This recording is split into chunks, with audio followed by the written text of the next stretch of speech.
Bonjour à toutes et à tous. Bienvenue dans votre émission À l'origine. Nous sommes aujourd'hui dans la ville de Troyes.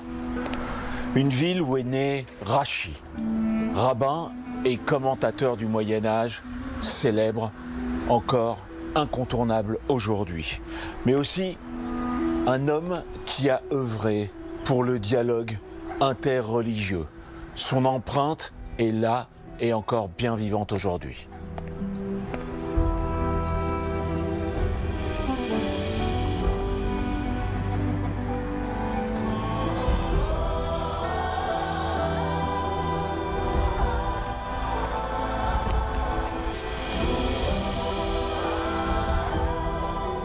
Michael Amar, vous êtes le rabbin de la synagogue de la Maison Rachi. Il y a 150 familles, à peu près. C'est ça. Dans la ville. Officiel. Officiel.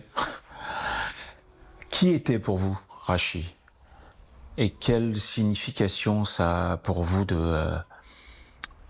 d'officier dans cette reconstitution de la Maison Rachi? Initialement, Rachi pour moi, c'est une aide à la lecture. J'en ai pris conscience très rapidement à l'école, lorsqu'on nous donnait un chumash, lorsqu'on nous donnait cette Bible, on avait comme devoir d'essayer de traduire, d'essayer de comprendre. Et Rachi, c'était celui qui nous permet d'être sûr de notre traduction, celui qui nous permet d'être sûr de notre compréhension. Donc Rachi, c'est très vite dans mon parcours, dans ma vie, quelqu'un qui m'aide au final à lire le texte. Progressivement, je me suis destiné à cette vie de rabbin, mais c'est pour moi avant tout être simplement le fait d'être simplement un juif simple. Et je rentre au consistoire et on me propose la communauté de Troyes. Troyes, je sais que c'est la ville de Rachi, mais je ne sais pas où c'est en France. Donc je dis oui, je fais la rencontre de Philippe, de René, et au final de cette belle aventure qu'est la Maison Rachi. Pour moi, la Maison Rachi, c'est une aventure, mais c'est aussi une mission qui permet à chaque juif de la communauté de se sentir investir de quelque chose qui nous dépasse au final. Et ça, on l'appelle Rachi. De cette aide à la lecture, de cette aide à la compréhension, Rachi est devenu au final une passion, une vocation, et c'est ce qui est important, c'est ce qui anime au final la vie d'un rabbin, d'un jeune rabbin, d'un juif tout simplement, et qui permet fondamentalement de rassembler, de fédérer. Parce que le job d'un rabbin, c'est avant tout de fédérer des hommes et des femmes, de fédérer une communauté. Et le pari qu'a pris la Maison Rachi, René, Philippe, c'est celui de faire vivre une communauté, de la passer d'un stade de survie à véritablement une vie communautaire. Et au final, Rachi, c'est ça ici à Troyes. Rachi, c'est un nom, une histoire, une œuvre qui permet de rassembler, qui permet de fédérer, et de créer de la vie communautaire dans le sens le plus simple du terme. Donc au final, Rachi, c'est quelque chose de positif, c'est quelque chose qui anime, c'est quelque chose qui fait vivre, c'est quelque chose qui nous permet véritablement d'être toujours sûr qu'on est dans le bon chemin, d'être toujours sûr que la vie, elle se passe comme il le faut. Le tiers des Juifs de France de l'époque vivaient dans cette région. On nous explique que dans certaines écoles ici, on nous apprend aux jeunes enfants à écrire leur prénom en hébreu, ce qui est une ouverture à un vivre ensemble entre des chrétiens et des Français d'origine juive, et en plus une ouverture à ce qu'on pourrait rêver, une forme de vivre ensemble. Il y a une trace juive qui fait que quand le reste de la semaine, vous n'êtes pas forcément à Troyes, vous vous sentez rempli de cette mission qui est d'être à la fois l'image de Rachi, c'est-à-dire quelqu'un de profond mais de simple et donc accessible à tous. C'est le rêve c'est le pari de la Maison Rachi, de réunir au final non pas les religions, non pas les convictions, mais les hommes, l'humain. Et lorsque on a réussi à faire vivre ce projet, donc d'écrire avec la police Rachi, donc avec la spécificité de Rachi, leur nom donc leur individualité au final, parce que un nom c'est ce que l'on porte individuellement, et le faire écrire dans cette police Rachi, dans cette police qui nous ramène à une histoire, qui a une histoire particulière, et ben ça permet au final de se sentir investi d'un projet commun. Et oui, c'est ce qui me fait vivre, c'est dans le sens simple du terme, c'est avec Rachi que je me couche, c'est-à-dire avec les projets de la Maison Rachi, c'est avec Rachi que je me lève, avec le projet de la Maison Rachi. Et oui, au final, ça a pas vocation à rester sur Troyes, ça n'a pas vocation à être l'apanage de la Maison Rachi, mais bien une volonté non pas commerciale, mais vraiment de réunir, de fédérer, et de créer quelque chose qui permet de rappeler peut-être que Rachi est bien entendu un rabbin juif du XIe siècle, mais surtout au final des valeurs qui nous rassemblent, des valeurs qui, on pourrait presque le dire européennes, des valeurs humaines, universelles, et ça c'est ce qui est beau dans ce projet. De ce que vous savez et de ce qu'on sait sur Rachi, est-ce que seuls les Juifs le consultaient ? Non. C'était un rabbin dans la cité, dans le sens où j'imagine, lorsque les Juifs de l'époque étaient en affaires parce qu'intégrés dans la société avec des non-juifs, et qu'il y avait un litige, alors comme toute sagesse, ça se partage, et ça n'a pas vocation à rester dans l'entre-soi. C'est une lumière qui a vocation à éclairer. Et donc oui, Rachi, comme les grands sages de l'époque, comme Maïmonide, avait vocation, sûrement, bien entendu, il y a très peu de choses vraies, parce que l'histoire, parce que c'est il y a longtemps, mais Rachi est un phénomène qui ne peut, je le répète, être à l'apanage d'une seule communauté. On sait qu'il travaillait ici, qu'il priait ici, qu'il officiait ici. Qu'il était un rabbin très très respecté et qu'il s'est longtemps battu à sa façon pour qu'il y ait un dialogue entre guillemets interreligieux. Est-ce que ça vous donne pas l'image d'une modernité absolue ? Ça serait anachronique de le dire, dans le sens où il faut contextualiser tout. Et bien entendu, si Rachi l'a fait à son époque, ça doit nous inspirer de le faire à notre époque. Mais au final, c'est l'image d'un homme simple qui s'est avant tout battu, non pas pour son ego ou pour son combat. C'est un homme qui savait nous dire « je ne sais pas » quand il ne savait pas, ou lorsqu'il peut-être tout simplement avait pas les mots pour véritablement communiquer et percuter et impacter l'autre. Mais c'est aussi cet homme qui va au début écrire ses commentaires sur de simples feuilles volantes.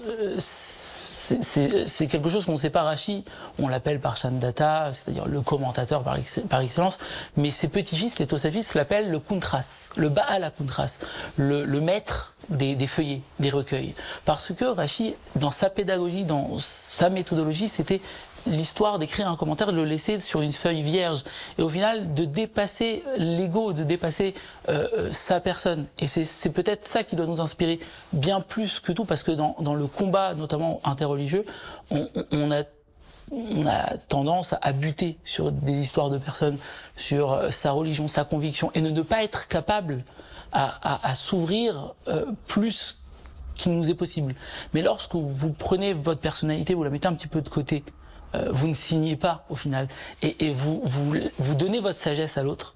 C'est pour moi la plus grande, le plus grand signe, le plus beau symbole d'ouverture, parce que ça dépasse sa propre conviction et ça permet à l'autre de véritablement prendre la sagesse de Rachi particulièrement telle qu'elle est, et de l'accepter.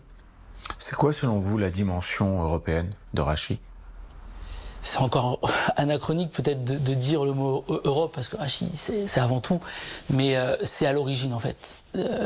C'est l'origine, tout comme la Bible est l'origine du commentaire de Rachi. Rachi est l'origine d'une histoire. Rachi est l'origine d'une France. Rachi, de par son apport à la Bible, de par le fait qu'aujourd'hui on ne peut plus lire la Bible, on ne peut plus lire le Talmud sans le commentaire de Rachi. Parfois c'est simplement un mot et on peut débattre quel est l'apport de ce mot sur un texte, en quoi le fait que Rachi rajoute un mot permet de véritablement comprendre différemment le texte. Mais lorsqu'on dépasse cette idée et on se dit que la Bible, elle ne peut être lue qu'avec Rachi. L'histoire de France ne peut être lue qu'avec l'apport de Rachi. L'histoire du monde, l'histoire de l'Europe, ne peut être lue qu'à travers l'apport de Rachi. Donc oui, Rachi, c'est des valeurs et qui sont au final à l'origine de tout.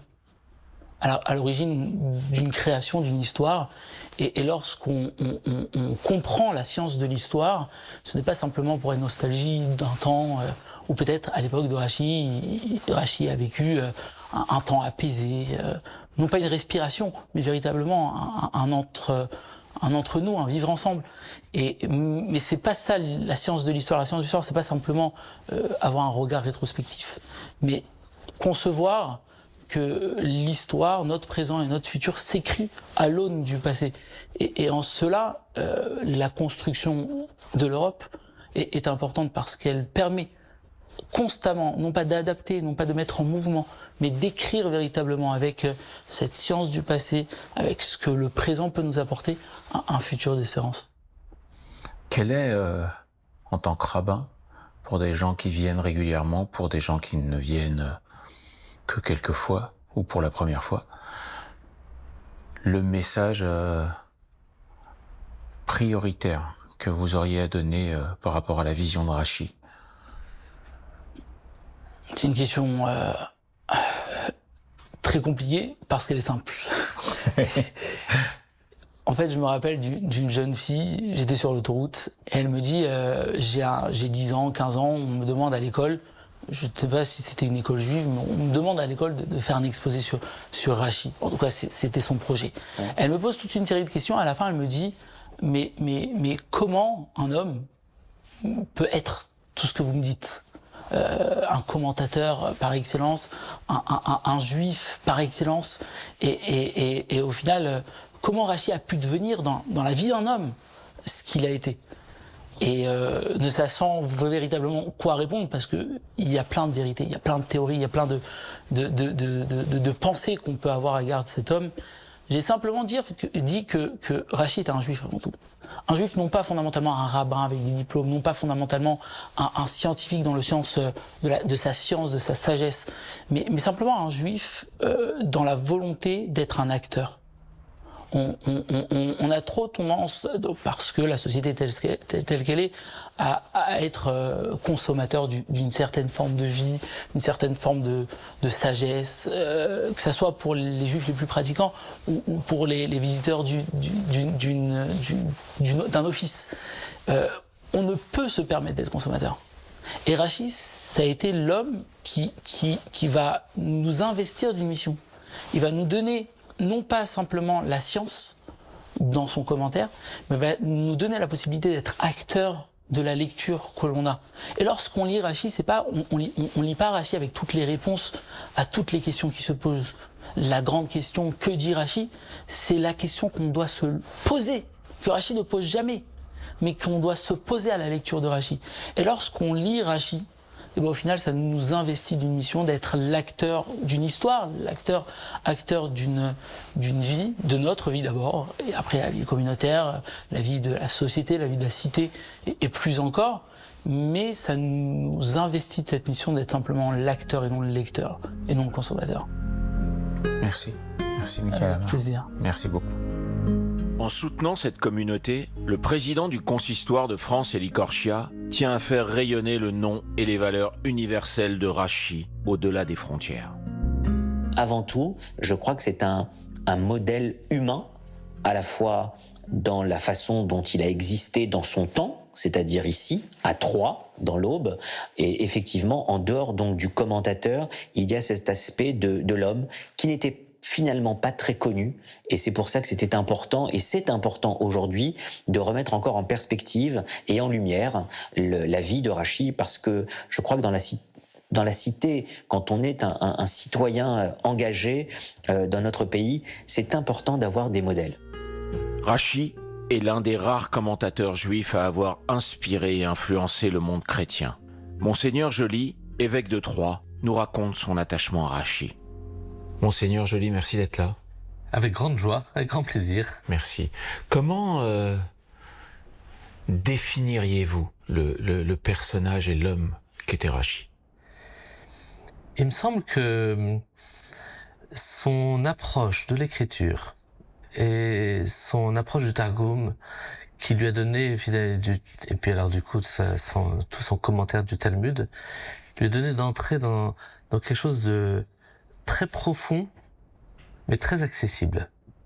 Et c'est une des choses qui m'a beaucoup marqué dans le commentaire et tout ce que Rachid a pu transmettre, c'est sa capacité à aller chercher d'abord la précision du texte biblique notamment, son sens de la précision, son respect du sens littéral du texte, sans partir tout de suite sur des grands commentaires plus soit mystiques, soit de midrash.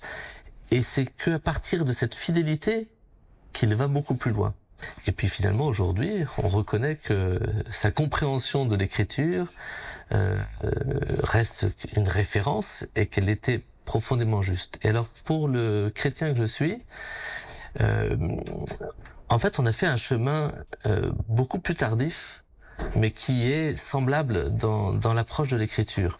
On retrouve ce respect du texte, ce respect des mots, de l'écriture, et je trouve que Rachid a pour ça une lumière extraordinaire, et il avait une capacité à le faire de manière très simple, très accessible.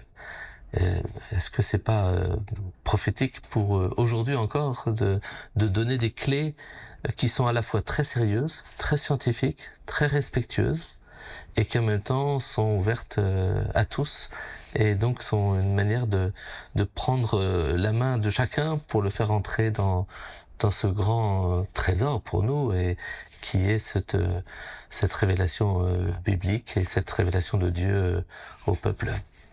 En tant que chrétien, comme vous le dites vous-même, comment vous êtes arrivé à étudier Rachid?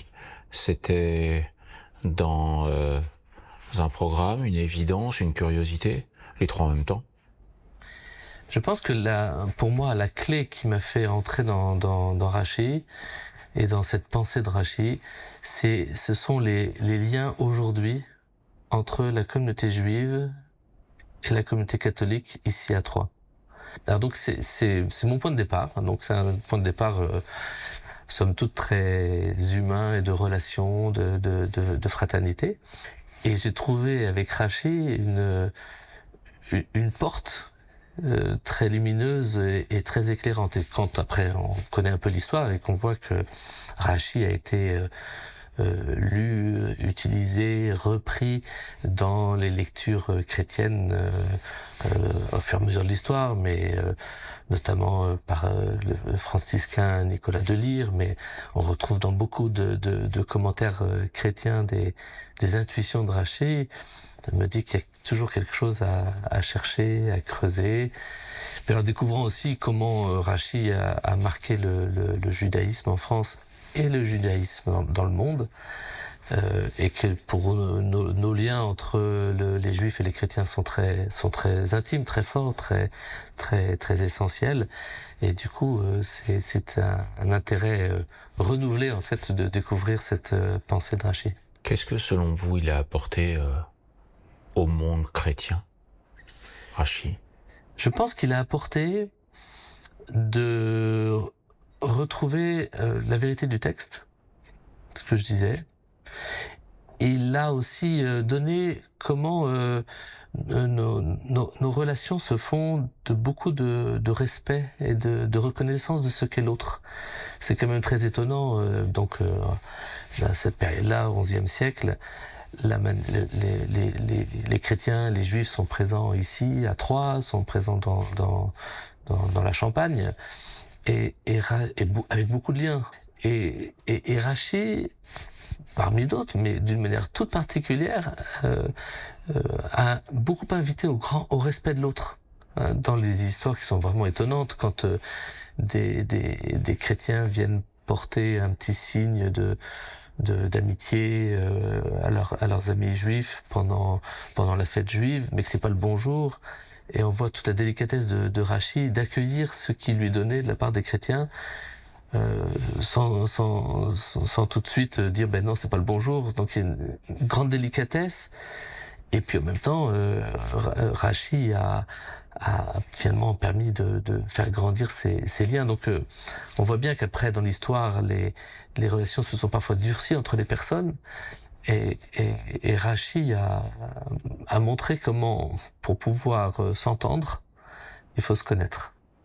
Et que c'est cette connaissance qui permet ensuite la reconnaissance de l'autre, la reconnaissance de ce qui fait vivre l'autre, de ce qui est au cœur de son être, de sa pensée, de sa spiritualité, de son engagement dans la cité. Et de ce fait-là, après, les liens deviennent comme évidents. Vous pensez que dans ces commentaires, ça vous a permis à vous, comme aux chrétiens qui s'intéressaient au judaïsme, de mieux comprendre le judaïsme? Je suis persuadé que si les chrétiens lisent Rachi, ils vont se trouver en sorte de fraternité intellectuelle, fraternité spirituelle, fraternité humaine. En fait, quand on regarde du temps de Rachi, on consultait Rachi. Les chrétiens consultaient Rachi. Il était reconnu pour sa grande compétence spirituelle, sa grande compétence intellectuelle, sa sagesse, sa manière de vivre.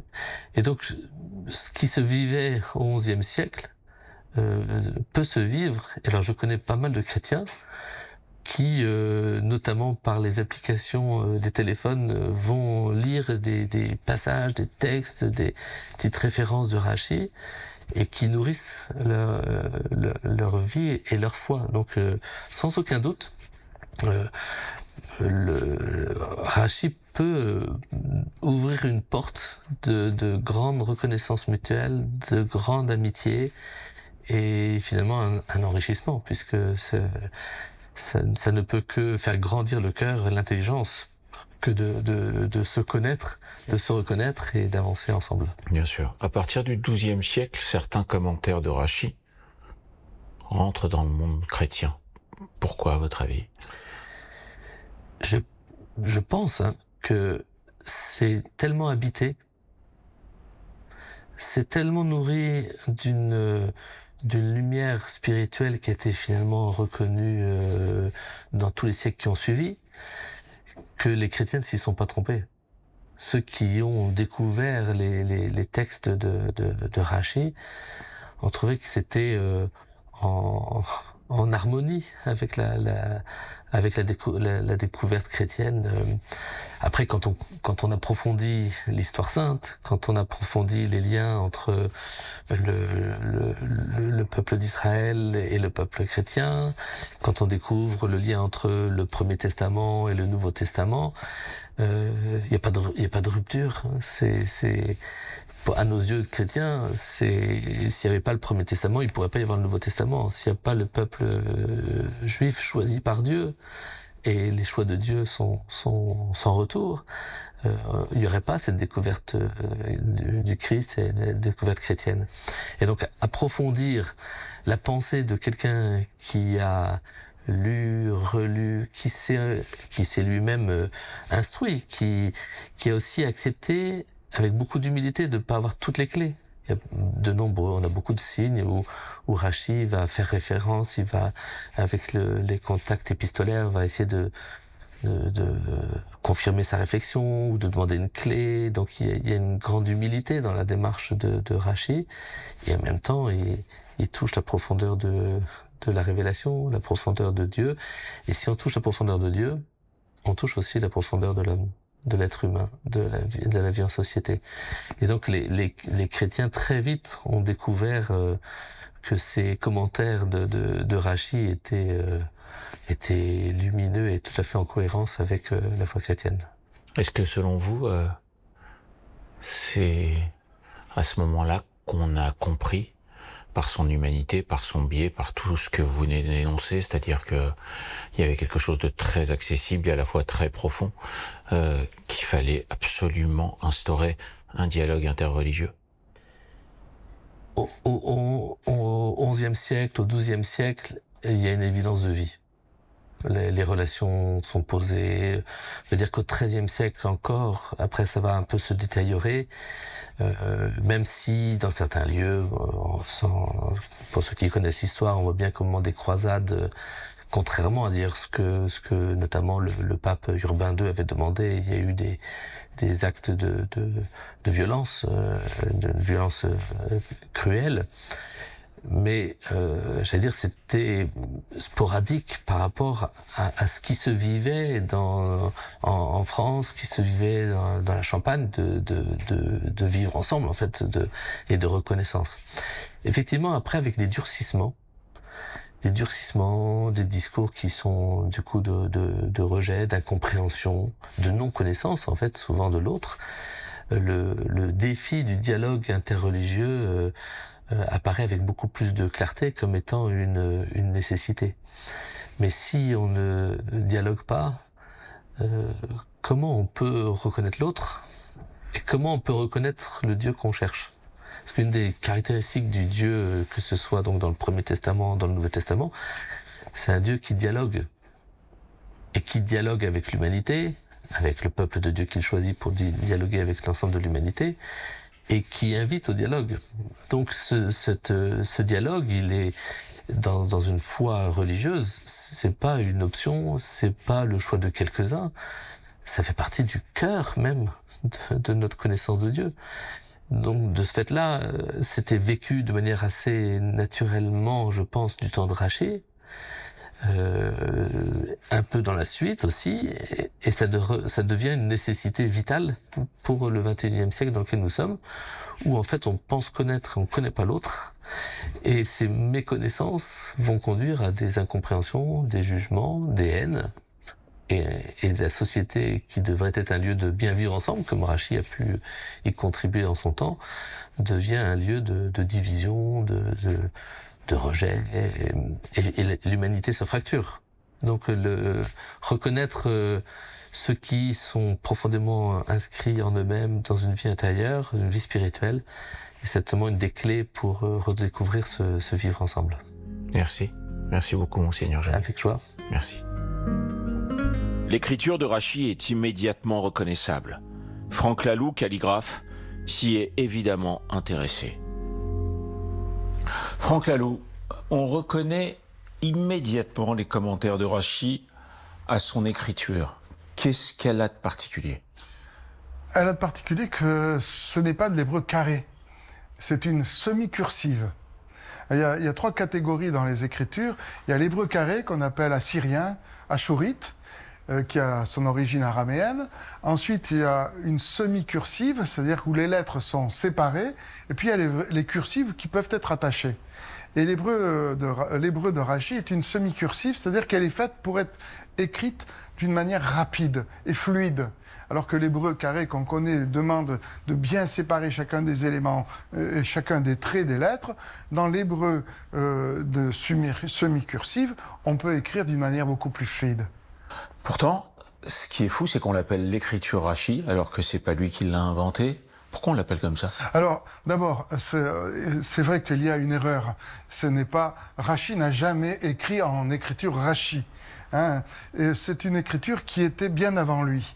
Et on trouve des traces de l'écriture Rachid dans le milieu séfarade, alors que nous le savons, lui était vraiment ashkénaze.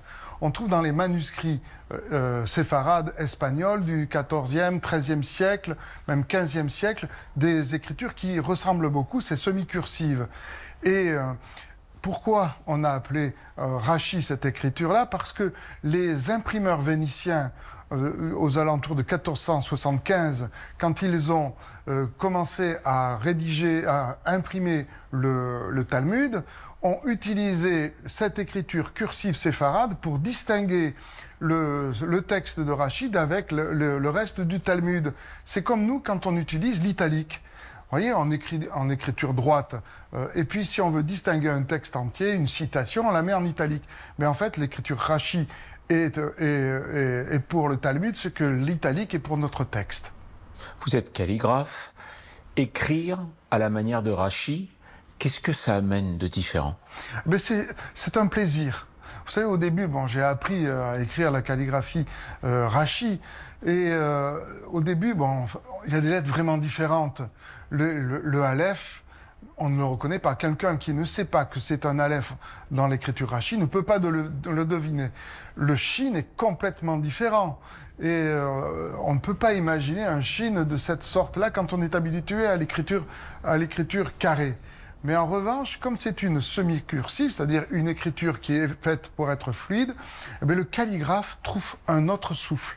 C'est-à-dire que les traits s'enchaînent les uns les autres, et une lettre qui va comme ça s'élever, après l'autre trait qui va venir comme ça, et il y a un plaisir d'écrire. De même que nous, quand on écrit en cursive le français ou l'hébreu, on a du plaisir à écrire. Si on devait écrire en écriture bâton, il n'y aurait pas de fluidité, ça serait un exercice pénible. Vous parlez du souffle de la calligraphie. Qu'est-ce qui rapproche davantage de l'étude que de la respiration? Mais vous savez, l'écriture, c'est le corps qui travaille. Et le calligraphe, qui peut être aussi érudit, mais le calligraphe va mettre du corps dans son rapport au texte. Et qu'est-ce que c'est que mettre du corps? C'est mettre du souffle. Et qu'est-ce que c'est que le souffle? C'est inspirer, expirer, c'est-à-dire faire rentrer de la musicalité. Vous êtes comédien et je sais que vous aimez aussi beaucoup la musique. En fait, la calligraphie, c'est la musique du texte.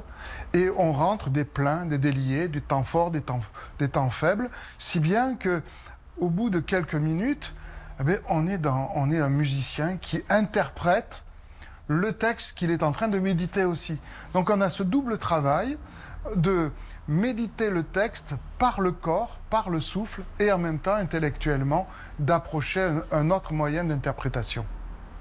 Rachi, comme on le sait, était un rabbin, un commentateur et un homme au parcours assez exceptionnel.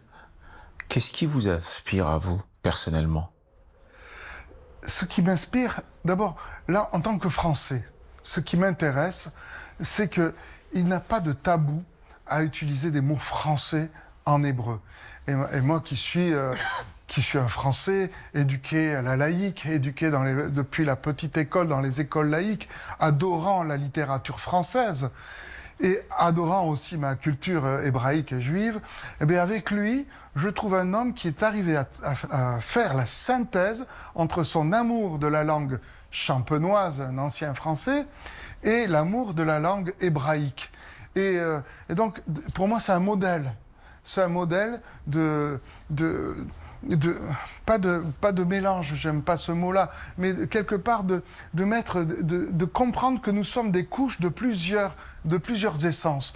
Il y a le champenois français, il y a l'hébraïsant, il y a le savant, mais il y a aussi l'homme qui vivait parmi le peuple et qui apprend on le voit dans ses commentaires, comment on peut vivre en France et côtoyer des chrétiens qui viennent vous apporter un gâteau le jour de Pessah. Au lieu de dire vous le rejetez, vous allez le jeter, il demande d'accepter le gâteau, quitte à le mettre dans un coin une fois que la personne est venue. Donc c'est un vivre ensemble, intellectuellement, spirituellement et linguistiquement et en tant que citoyen. Merci Franck. Merci beaucoup. Rachi a fait de Troyes une ville à la renommée mondiale.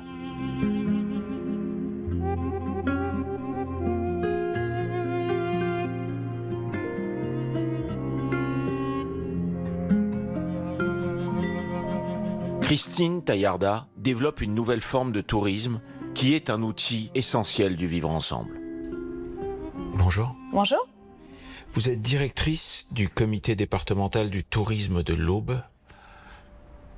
Quel apport, selon vous, spécifique a donné Rachi au département? Alors d'abord, Rachi, c'est toute l'histoire de la Champagne médiévale et de cette effervescence intellectuelle. À cette époque-là, un tiers des Juifs de France vivent en Champagne. Et c'est toute cette effervescence qui va se répandre en Europe et qui va créer vraiment une partie de l'esprit européen. Ça, c'est le rayonnement vraiment que Rachi apporte et que toute la communauté derrière, les Tosafistes, et qui vont en plus s'installer dans des petits villages ruraux, hein, comme Dampierre, Lhuître, de l'Aube. On a à cette époque-là 11 communautés juives dans l'Aube et ils habitent les mêmes lieux que les chrétiens, ils font les mêmes métiers et ils parlent la même langue. Et d'ailleurs, c'est un des apports extrêmement intéressants de Rachi, c'est que quand Rachi écrit ses commentaires, il les écrit en hébreu, mais il phonétise le mot champenois. Et de fait, on arrive à entendre le mot champenois, ce mot qui a complètement disparu aujourd'hui, on ne saurait plus le lire. Sur quel axe vous travaillez l'histoire de Rachi particulièrement quand les gens sont là pour visiter et comprendre toute l'histoire de l'Aube? Alors, la difficulté pour nous de l'histoire de Rachi, c'est qu'il ne reste rien matériellement de l'époque de Rachi. Très peu de choses. On a 6 rue des Juifs dans l'Aube, mais bon, c'est un peu léger. Donc, on travaille en fait sur cette histoire immatérielle. Qu'est-ce qu'il a laissé comme héritage? Et en fait, pour montrer, donner à voir aux gens, on a donc la maison Rachi qui est le point d'orgue, la visite qui explique l'histoire de Rachi magnifiquement, en plus à travers l'art du vitrail qui est un peu notre raison d'être. Hein. Dans l'Aube, on a la cité du vitrail et on a énormément de vitraux. Donc là, on fait du vitrail aussi dans une synagogue, donc c'est formidable. On a l'Institut Rachi, on a tout un parcours dans la ville, hein, sur les pas de Rachi. Dans les anciens quartiers juifs, sur certains monuments qui ont été faits après en mémoire de Rachi notamment, et puis l'esplanade Rachi qui est devant la médiathèque, qui contient toute la médiathèque de Clairvaux, classée UNESCO. Donc c'est un peu le lien finalement que nous faisons au quotidien entre les religions et que Saint Bernard faisait aussi. Donc on explique finalement tout cet héritage. Et alors récemment, on a fait quelque chose que je trouve absolument formidable, c'est qu'on a fait des fresques sur les Tosafistes et sur Rachi dans des petits villages de l'Aube. Et ces fresques, elles sont monumentales, hein, elles font 4 mètres par 5 mètres. Elles sont faites par des fresquistes bénévoles. Elles font l'objet d'un concours d'artistes. Mais surtout, avant d'exposer cette fresque, on va dans les écoles, on apprend aux enfants à écrire leur prénom en hébreu et toute la population, alors ce sont des petits villages, mais tout le monde est réuni au moment de l'inauguration et tout le monde est très fier de revendiquer cette origine de cette communauté juive qui vivait dans leur village. Je trouve ça génial. Moi je trouve aussi. ça génial et pour le vivre ensemble et pour l'écoute de l'autre et pour l'envie d'aller vers l'autre, l'envie de le connaître, le comprendre. Et je pense que c'était et la philosophie et le paradoxe de Rachi qui, tout d'un coup, faisait des commentaires très profonds et à la fois, il y avait quelque chose de très simple pour pouvoir y accéder. C'était très quotidien, Très, en fait. Hein. très. Et nos fresques, elles montrent des objets et des oiseaux ou de la faune, la flore du quotidien. Quel est l'objectif du label du patrimoine européen pour Rachi, selon vous? Alors ça, c'est un objectif majeur pour nous. Parce qu'on ne pouvait pas finalement revendiquer l'UNESCO, mais que finalement l'héritage de Rachi, il est européen. Et montrer que cet héritage, en partie immatériel, mais quand même, on garde des écrits, on est capable aujourd'hui de faire du tourisme et d'expliquer à qui que ce soit, hein, juifs, non-juifs, chrétiens, tous les gens qui finalement s'intéressent à notre culture judéo-chrétienne, de montrer que Rachi a influencé les grandes valeurs de l'Europe. Et le montrer à travers un label, c'est mettre en valeur des lieux, des actions que nous avons, des rendez-vous que nous aurons régulièrement, des publications que nous aurons aussi. Et tout ça, ça va créer finalement une mémoire collective de l'histoire de l'Europe à travers Rachi. C'est assez incroyable parce que ça fait travailler aussi quelque part une lutte contre l'antisémitisme, de vouloir comprendre l'autre et de vouloir tout d'un coup se dire que c'est pas le problème d'une communauté, c'est le problème d'une nation. Exactement. En fait, faire corps ensemble sur une culture commune, c'est arrêter de voir une différence qui n'est premièrement pas une différence d'origine. Enfin, je veux dire, les gens vivaient ici, ils étaient nés ici, ils parlaient la même langue, ils habitaient les mêmes lieux, ils se mariaient ensemble. Donc, il n'y a pas de, il y a absolument pas de frontière à partir du moment où on comprend que c'est une culture complémentaire, voire c'est une culture qui a influencé notre culture d'aujourd'hui, qui est très forte. Le tourisme religieux, il a quelque chose de particulier. C'est une richesse dans un département? Alors, nous avons cette richesse extrêmement importante du tourisme religieux parce que nous avons beaucoup de lieux qui n'ont pas été détruits après les deux guerres mondiales. Donc nous avons beaucoup d'églises, beaucoup de vitraux, une statuaire formidable. Et finalement, utiliser ce patrimoine matériel ou immatériel, quand on parle du judaïsme pour nous, c'est amener les gens à vivre une expérience spirituelle, qu'on soit croyant ou non, hein. On peut avoir une expérience spirituelle en étant non-croyant, absolument. Et finalement, comprendre un territoire autrement, comprendre une culture autrement, comprendre les gens qu'on rencontre. Et je crois que c'est vraiment ça la richesse du tourisme aujourd'hui, c'est la rencontre. Si finalement le tourisme, c'est se prendre en photo pour se publier sur Instagram avec le même fond que tout le monde a, bon, c'est assez déceptif. Alors que la rencontre, la compréhension de la culture de l'autre, la compréhension de l'altérité, finalement, c'est ça l'éthique du tourisme, je pense, de demain. Aujourd'hui, beaucoup de gens viennent dans cette ville pour visiter d'abord la maison Rachy ou autre chose et finalement se rendre compte en étant là du patrimoine très diversifié de l'Aube. Oui, tout à fait. Alors, on a une clientèle plutôt de couples qui n'ont plus d'enfants parce qu'ils sont partis du nid, mais plutôt érudits, on va dire, ou en tout cas qui aiment la culture.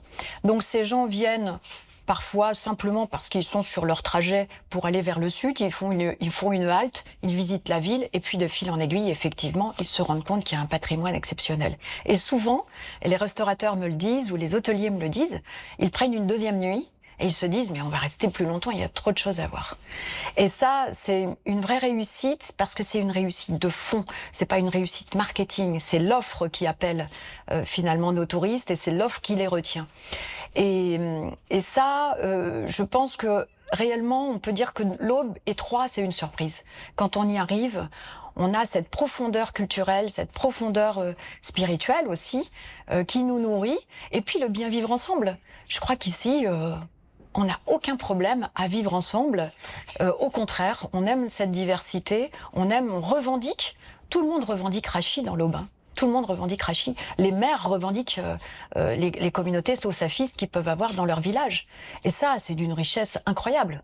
C'est ce qui fait de l'éducation. Et quand on voit qu'aujourd'hui, dans la jeunesse, chez vous, on peut apprendre dans les écoles à écrire son nom en hébreu. C'est ça. Moi, je trouve que c'est le meilleur exemple. Et quand on voit, lors des inaugurations, que les enfants tirent leurs parents en disant « Papa, moi, je sais, j'ai écrit ça et je sais faire ça et je comprends ce qui est écrit sur cette fresque », on a tout gagné. Bien sûr que oui. On a tout gagné. Il aura un regard différent à l'avenir. Absolument. Merci. Merci beaucoup.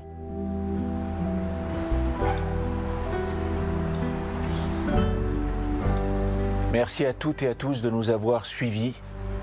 Rachy, un héritage, un homme de dialogue, un rabbin, un homme d'ouverture, qui avait compris bien avant les autres que les croisades allaient s'acharner sur les communautés juives de France et qu'il fallait donc avoir l'ouverture, la tolérance et l'envie d'apprendre à connaître l'autre.